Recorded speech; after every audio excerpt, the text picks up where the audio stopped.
আমার না সত্যি খুব নার্ভাস লাগছে। ভয়ের কি আছে, মাথা উঁচু করে চলে যাও।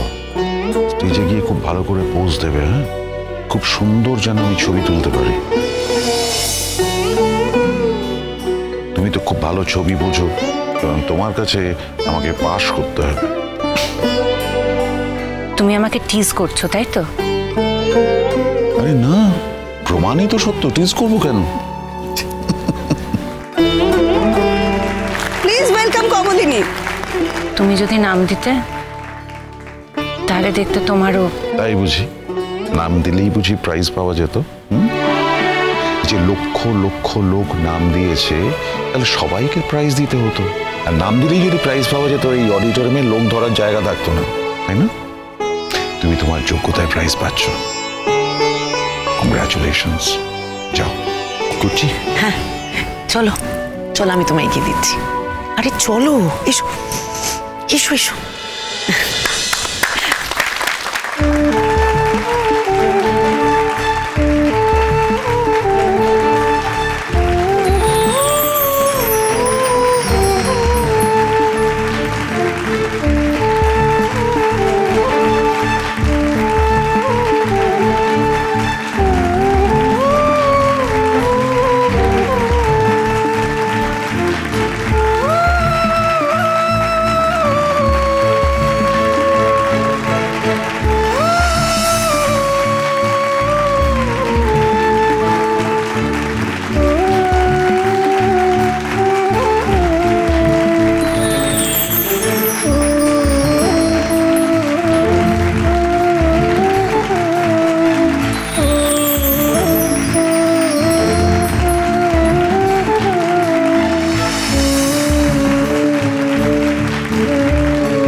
সেই বিশেষ মুহূর্ত, আমরা বাংলার গর্বে গর্বিত হয়েছি বলা যেতে পারে। না, প্রথমে আমরা দেশের গর্বে গর্বিত হয়ে উঠেছি, তারপর এই মুহূর্তটা সম্পূর্ণভাবেই আমরা বাংলার গর্বে গর্বিত। এবং সেই মানুষটা আমাদের সামনে দাঁড়িয়ে রয়েছেন, শ্রীমতী কমলিনী মুখোপাধ্যায়। কমলিনী, বলছি একটু দাঁড়ান, আমরা মাইক্রোফোনটা একটু স্টেজে দিতে অনুরোধ করব। কমলিনী আমাদের সকলের উদ্দেশ্যে কিছু বলবেন, আমরা আশা করব।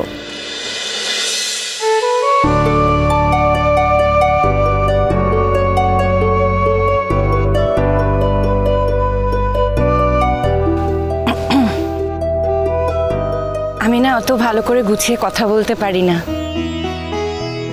প্রধানত আমি একজন গৃহবধূ ছিলাম এবং আমার জীবনের শেষ প্রান্তে এসে বলতে পারেন একেবারে খেলার ছলে আমি ছবি তোলা শুরু করি। সেই ছবি যে এত বড় স্বীকৃতি পাবে আমি স্বপ্নেও কোনোদিন ভাবিনি।